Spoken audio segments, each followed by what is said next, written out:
Um,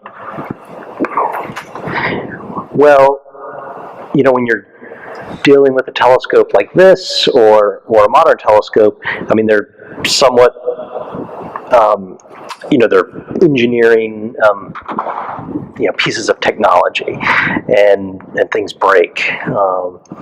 So there's two options. Sometimes things break so badly that you can't do anything about it, and that's the end of the night.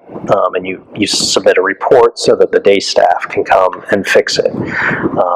You try to give them as much information as possible because you're going to be asleep when they're trying to fix it, and so you don't want to come back the next night and say, "Oh, but I meant it was the right one. You fixed the left one that wasn't broken," or whatever. So that's important. You learn. That maybe doesn't sound like you're fixing it right away, but it's the way to get it fixed so it's usable as soon as possible.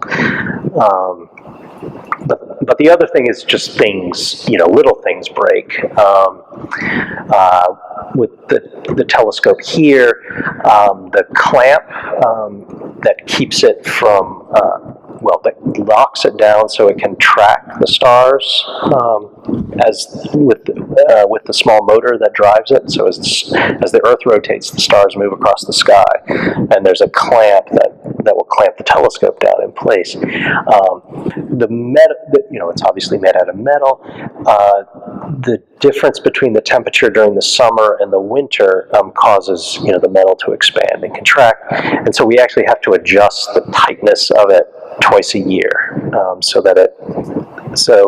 because the clamp serves two purposes. One, it has to unclamp so you can move the telescope by hand, and two, it has to clamp hard enough to keep the telescope fixed so that it can slowly track the stars. So in the spring or the fall, you'll have a night where the tracking won't work or the telescope won't move by hand because the clamp is too tight or too loose.